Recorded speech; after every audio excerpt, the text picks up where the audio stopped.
Good evening and a very warm welcome to the Grassroots Weekender show. Yes, we're back. I hope you enjoyed last night's show. I thought it was absolutely tremendous. If not, have a little look back on YouTube and watch it, and I'm sure you'll enjoy it. What a great show that was. Okay, if you remember going back last Sunday, you've had another week since then, so everyone's been enjoying themselves. You can't knock the weather. And even I, today, after a week going on, so after it, I even went to the shops today to try and buy water, and it was sold out everywhere. I've never, ever known. Has anyone known that? Dear me, what was it? 2-3 days heat wave, and all the water sold out. Where was it all going? I really don't know. I think people got the wrong message when they said there was going to be cut downs on water. I think they thought the taps were all going off, and everyone bought up the water. Had to be, didn't it? That's my honest opinion anyway. But lucky enough, I did have enough water in there, you know, to supply our young commentator, and it was great. Enjoyed it. But cast your mind back, if you had a great football week, let's hope there was loads of respect. We'll go into that in a little bit more detail a little bit later on. But first I want to talk about an amazing campaign that I managed to get to and have a little look, you know, probably one of the hottest days of the year. Well, I think it might have been, I'm not too sure. That's a mixed bag. I'm not too sure whether people will say, no, this was hotter. It was just hot anyway, but it was great, weather lovely. It was horrible for the kids to play football in, but they managed to do it. Whatever you wear, you know yourselves, even our DXTL under sixes, wow, managed to win another trophy. And I think it was going into under sevens now, because that's what they'll be in the North Liverpool JFL. Looking forward to that. Anyway, what a day on Sunday. I managed to, I got a message actually off during the week off Michael Flood. He's one of the top organisers there, him and Lindsay as well. I was lucky enough to meet Lindsay on the Sunday, but met both of them on the Sunday. I'd seen them before, but obviously, you know, when you're trying to put a face to someone, and then I did, and actually we had a nice little chat on the Sunday. But Michael sent me a message. He was looking for referees because it was a big charity, because it was No More Knives charity. He wanted to try and see if there was any referees out there who could do it for a small price, or maybe even for nothing, if they could. And he was just asking, because this was based on Merseyside, so it was no More Knives Merseyside. And I suppose no harm in asking. But I remember going back a few years ago, I know things have changed, and people don't give the time up as much now as what they used to do. I still do. Yes, 20 years on, going next year, and I'm still doing this voluntary, or should I say, this voluntary respect, trying to go out on touchlines, sidelines, and trying to make life easier for our referees in grassroots. And you know, I've been doing it, campaigning, talking to irate parents, talking to jovial parents, loads of banter on the touchlines. Touch wood, never ever any big arguments have ever come out of what I've been trying to do and achieve on the touchlines. So we've been supporting referees right the way through those times, from Don't Cross the Line. Not just the referees, it's the kids as well, because we want the kids to play in a safe football environment on the sidelines within grassroots football, and that message has been portrayed right across the globe, to be honest, with Don't Cross the Line and our respect campaign. People are taking it all up, and others are taking up their own organisations and building off the back of it to use their own campaign, if you know what I mean. But you only have to look around, and what we try and do is work together with all organisations who are trying to make a difference. But others segregate themselves, go away and try and do their own thing, whether it's publicity. We were lucky enough to have loads of publicity when we started all this, and it wasn't about publicity. Well, sometimes it was, because you need to make people aware, you need to get the awareness out there. So that's the only time we need publicity, is get the message across. Don't get paid, not a businessman in it. Others are businessmen who are running it within grassroots football organisations. You only have to look to see that they're making a lot of money out of things. We've been doing it voluntary with a CIC, Don't Cross the Line, community interest company, and that means we do everything for grassroots football, And what we do is just try and make a difference within our society and within our communities. And if anyone knows me out there, I think they'll put their hands up and say, do you know what, Mal, you have made a difference. You made everyone aware of what you're doing on a campaign. And what we tried to do is also work with campaigns, and obviously we saw this on Sunday, No More Knives. Now we know what's been happening within our societies and in our communities, not just on Merseyside. This is all over the country. Now someone has taken it upon themselves to try and make a difference, and that's Michael Flood, Lindsay Flood. I apologise to all the other volunteers on that day.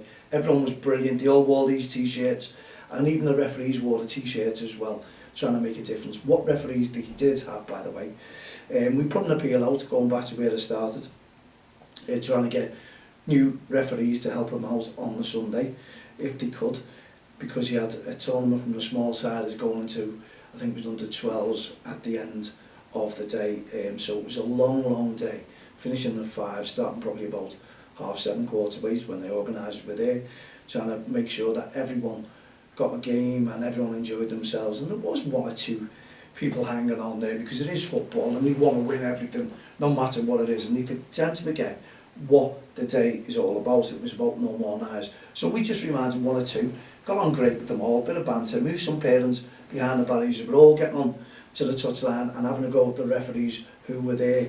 So it still happens, no matter what you do, what you try and put on, the poor referees will still get it. So we'll carry on with our campaign, trying to make sure that the referees are protected by irate parents and spectators as well. And that's what the organisers were doing here as well.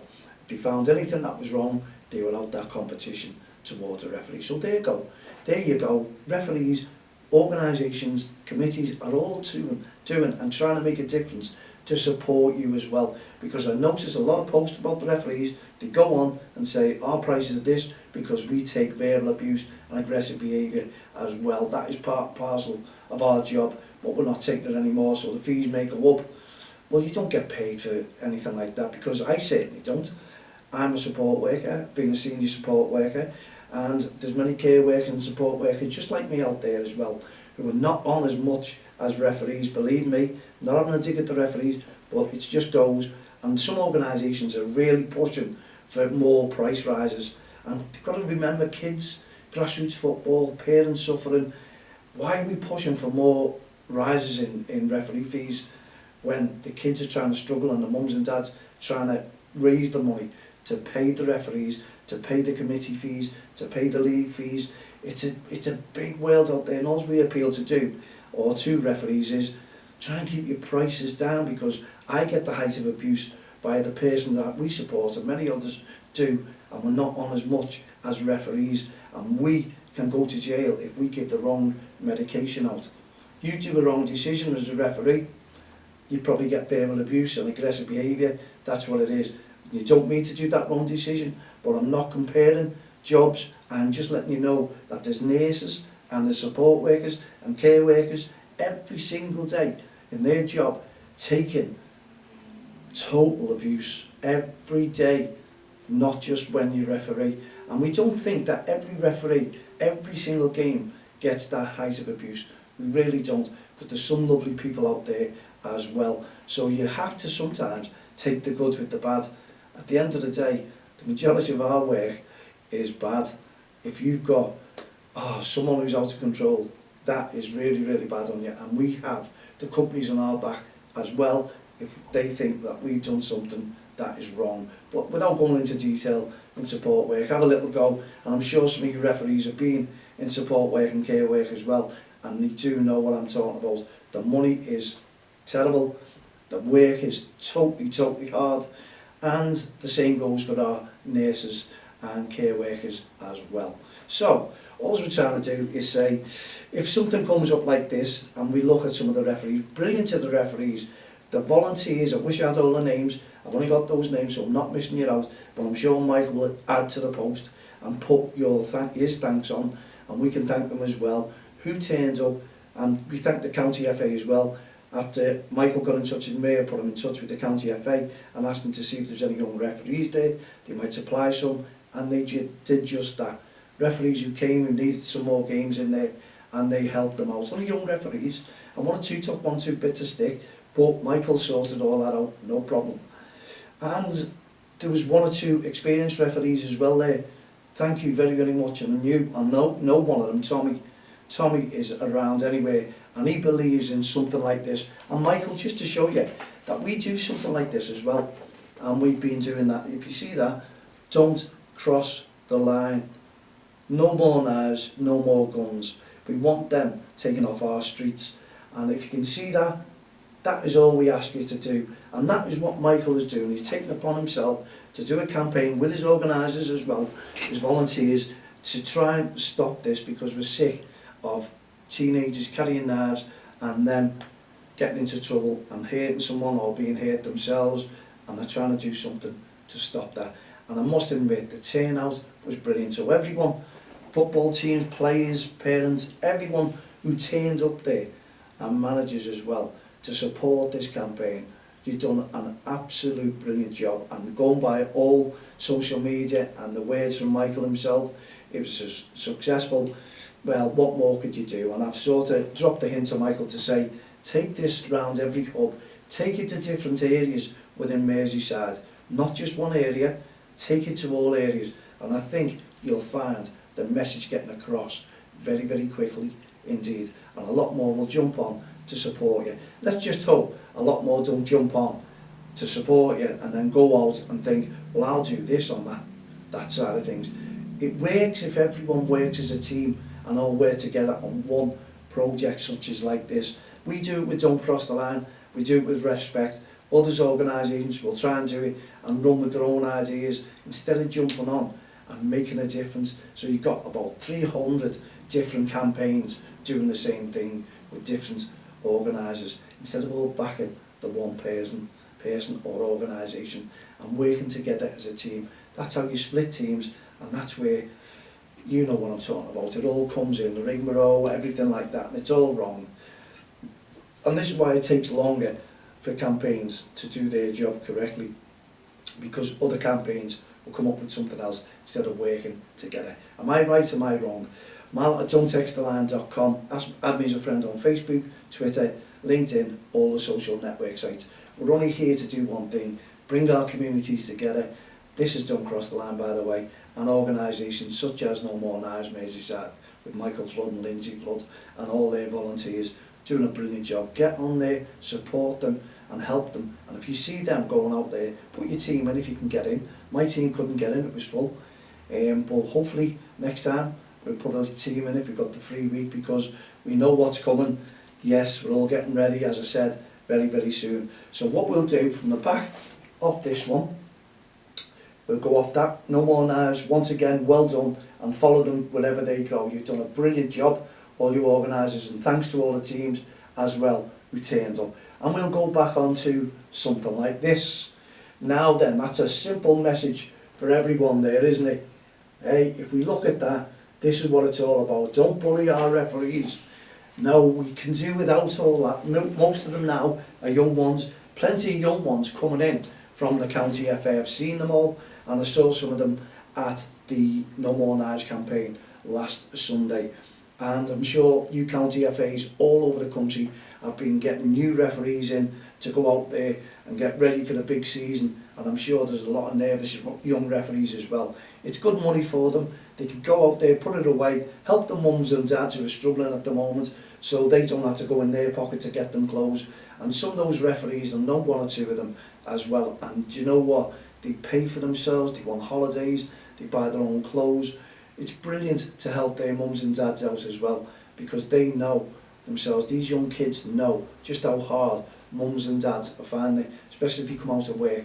So the young referees are doing a great job, and this is why we should support the young referees as well, because they're supporting their parents as well, and in turn their parents are supporting little Tommy, little Tina, who are playing football together, who are out there playing in teams, so they can have a little bit more money in their pockets to help the little ones, while the older kids go out and earn their own pocket money and do little jobs. They're brilliant, the teenagers of today. Others, we've just said, on the back of the No More Knives, will take it up on themselves, thinking there's nothing they can do. Well, there you go, we just mentioned something. We want you to go in, try and go and be a referee. Take the course, you only have to be 14 years of age, and then you can earn yourself some pocket money.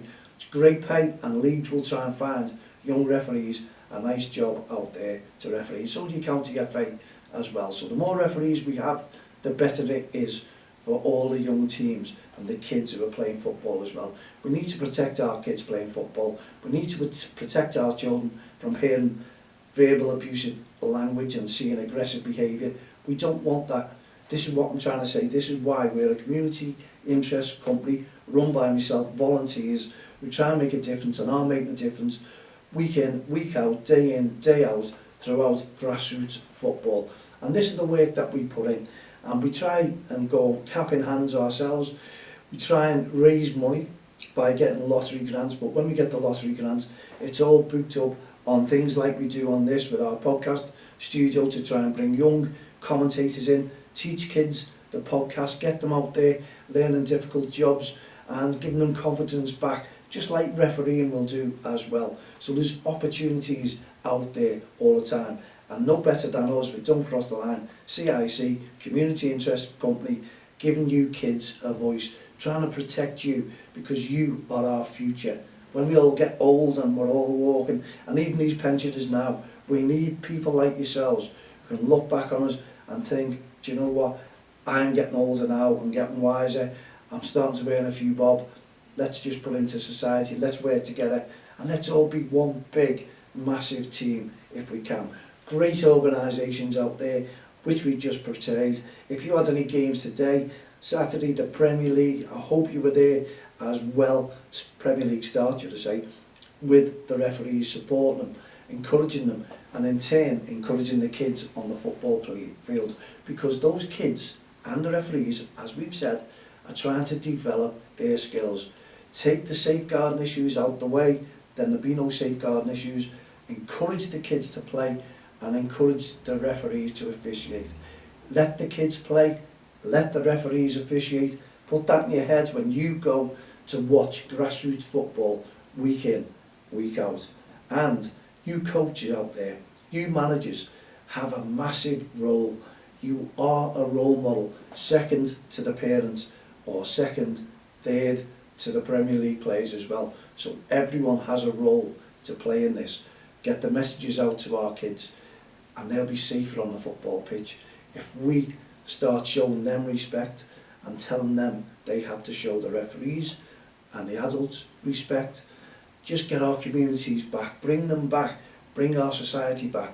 We're together in difficult times and let's make a difference, and let's just hope it starts balancing out and we start seeing some more money coming in from the governments, people surviving, people getting on with lives instead of struggling through it, and campaigns like ours, like No More Knives, is no more needed because we've done our job, we've done our duties, and society has come together. But we need your support as well before we do this. Many people out there are saying, yeah, I'm sick of all these campaigns, but these campaigns are out there to make a difference. And believe me, if you've got children, they're trying to make a difference with your children as well, and make it sure and safe for your kids when they grow up and they have their kids as well. So this is what we're trying to do, and we're trying to get the irate parents, spectators away from the games and bring in the people who will respect and encourage the kids and the referees in grassroots football and in general, to be honest. Whatever sport that the kids volunteer to go in, we need that message out to the parents, we need the message out to the kids, and we need campaigns like No More Knives. There are campaigns all over the country, we know it. Let's support them. If they're making a difference, get behind them. Don't try and start your own. Get behind them, work together and watch the difference come together rather quickly indeed. I'm sure we are coming towards the end of our first show, the second show on the Saturday. Tomorrow we'll be back again with another show. If you've got football and grassroots football, remember, respect the referee. No ref, no game. We know that by the red and yellow cards. Get rid of them. You don't have a game. Kids are in uniform, refs are in uniform. That's the way it should be. Go out, encourage the kids, and let's all make sure that they all go home smiling. And if they go home smiling, I'll go home smiling, and I'm sure you mums and dads will also go home smiling. We'll be back again tomorrow evening at 7 p.m. From myself, Mal Lane, all the team at the Grassroots Show, Don't Cross the Line, Respect Programme and our Hearts of Gold initiatives. Please support that. We'll see you tomorrow around about 7. Have a great night. Good night. God bless.